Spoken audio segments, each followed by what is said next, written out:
Okay, I might ruffle some feathers here, like marital feathers, but I actually wanted to answer this question because I've seen people do these trends on here, and I don't know how it's called a trend to answer a question or to have an opinion about this, but I'd like to answer it too.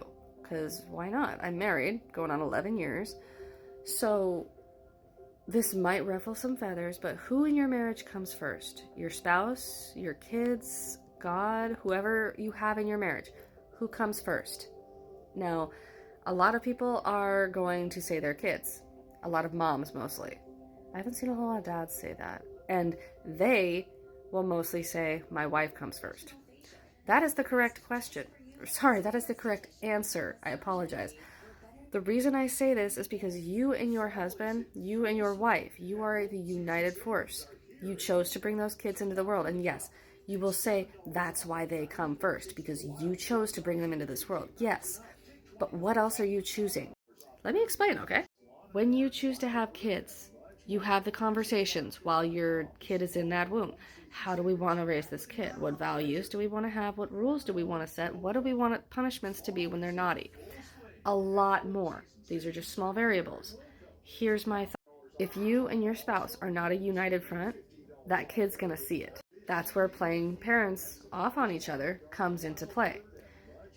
You always say, well, what did your mom say? Or what did your dad say? Well, that gives the kid free reign to say whatever they felt. And if the parents aren't a united front and don't come together and communicate, that kid's just going to have free reign in the house. They're just going to do whatever the hell you want. And don't say, well, it's up to you to parent them. It's up to you to go talk to your spouse. Yes, it is. It's up to you to have the communication. So you and your spouse need to come first and together always. Be united front.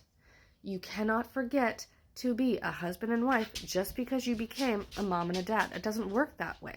Yes, you will watch those kids until they are 18. You will watch them grow. You will send them out into the world and let them do what you raised them to do. However, they're going to grow up and do exactly that. They're going to grow away from you. Kids don't always like to come back. Sometimes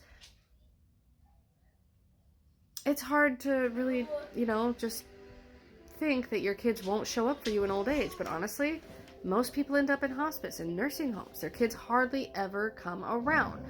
You're gonna say, oh, my kids won't be like that. I'm always gonna be tight with my kids. They're not always gonna want you around. I'm sorry, it's just not the way. You and your spouse will have each other for the rest of your lives. That's what you vowed to do. So I'm really interested. This was my opinion. What do you guys think? God, spouse, kids.